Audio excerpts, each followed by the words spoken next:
I want to take you now to another of our top stories tonight. A top cyclist is being treated in hospital for a broken arm after being manhandled by park rangers in Cape Town. According to a witness, Nick Dlamini was entering the Silver Mine Nature Reserve this morning when rangers pulled him off his bike. The cyclist has confirmed to eNCA that he is being treated for that injury. SANParks in an earlier statement saying, quote, "The situation spiraled, causing the suspect to injure himself during the ordeal." For more on this now, let's speak to SANParks spokesperson Reynold Thakhuli. Reynold, good evening. Thank you for your time. So take us through the version of events that you were given when you spoke to your staff today. Good evening and thanks for having me. What we understand is that, but first of all, let's wish Nick Dlamini a speedy recovery. But what we understand is that the cyclist entered the gate 1 of the Silver Mines section of the Table Mountain National Park without paying. Rangers were then alerted, as it is expected, that they have to actually work in terms of ensuring that there's law in the national park. They were alerted to this person who entered the park without paying, and they went there to investigate and found the cyclist, who, according to them, was quite aggressive. He was requested to produce the necessary documentation, which is the entry permit or an activity permit that usually cyclists are paying over time for a period of time. And he couldn't produce that, and he couldn't cooperate. And as they were trying to arrest him, he resisted arrest. And as the thing ensued, unfortunately, he suffered a broken arm. All right. You say he suffered a broken arm, but in your statement, you assert as fact that he injured himself. How are you making that determination at this early stage that he was to blame for the injury and the breaking of his arm? I think you need to understand that the intention is not to put a blame on him. In fact, what we have done, in as far as this matter is concerned, we are now instituting a preliminary investigation, which will be followed by a thorough investigation at a later stage, where we will need to determine exactly what happened.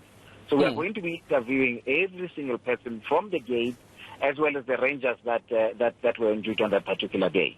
So preliminary investigation is coming. It's underway with immediate effect to determine the exact fact of exactly what happened. The intention is really not to blame the cyclist or to blame the rangers. It's to try to get the facts so that we are not prejudicing against any of the people that were involved. I hear you, Reynold, but it's quite difficult to take you on the word that you're not going to blame anyone when in your statement, and I will read it to you here, you say, and these are your words, that Table Mountain National Park rangers were informed about an incident, and upon investigating and finding the cyclist who could not produce his entry ticket or a valid activity permit, the situation spiraled, causing the suspect to injure himself. So you are saying he is to blame. How are you able to state that as fact if you've not concluded the investigation? Let's not dwell on what we said on the statement. What I'm saying to you now is that we have taken a decision as South African National Park to actually institute a preliminary investigation to determine exactly what happened. So the intention is not really, I want to repeat, but the intention is not really to blame anybody at this particular moment or prejudice against anybody. It's to try and get the fact and ensure that nobody is above the law. Even our rangers are not above the law. The cyclists themselves are not above the law. So we are going to do this investigation to determine the fact. What we know at this moment is that the rangers were trying to enforce the law. So are you saying, Reynold, forgive me for butting in, but we're racing against the clock.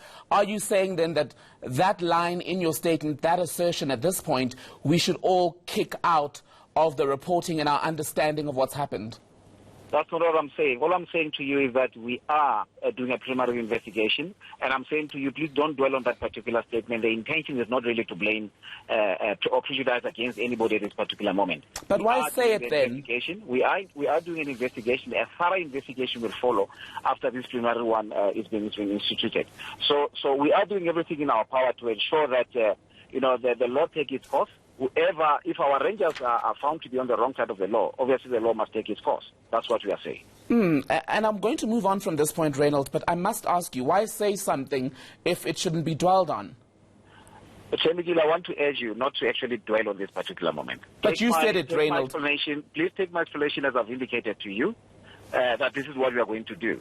Okay. And we are going to do that. You have it from me. You have it from the authorities of South African National Park. That's exactly what we're going to be doing. All right. Let's talk then about the procedure for people who are found to have either been in the parks without the necessary ticketing or necessary permission. Ideally, what is supposed to happen as per your regulation when rangers come across such a situation?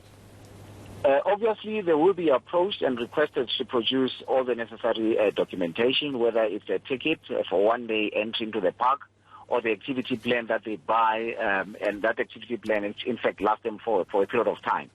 And if not, they will then be fined. If they are found not to have that in their possession, they will be fined.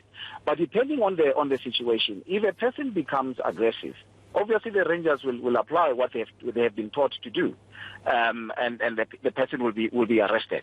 So that's what happens. That's a procedure that takes place. Okay, so in this case, you've got a man who's in hospital. The allegation is that he was harmed possibly by your rangers. Yes, you've got a statement that says he injured himself. We're not going to debate that further.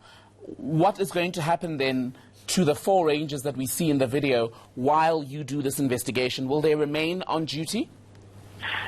You must understand that this is a busy period in our national park, especially Table Mountain National Park, where in this particular time we are actually experiencing a high rate of criminal activities in that particular park. So the rangers will remain on duty, and the criminal investigation will happen immediately.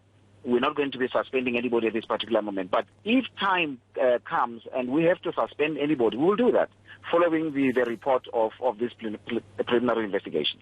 Policing is quite important. I don't think anyone can disagree with you on that.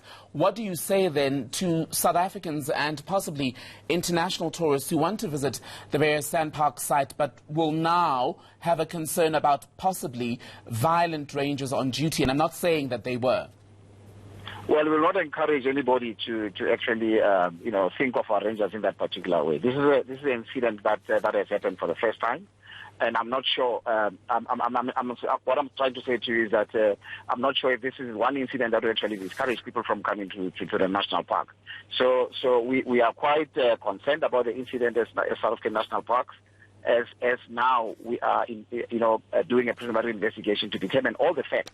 And as I indicated to you, nobody is above the law. We'll ensure that if they are found to be guilty, any of us is found to be guilty, the law will certainly take its course. Reynold Thakhuli, spokesperson for South African National Parks, thank you for being on South Africa Tonight.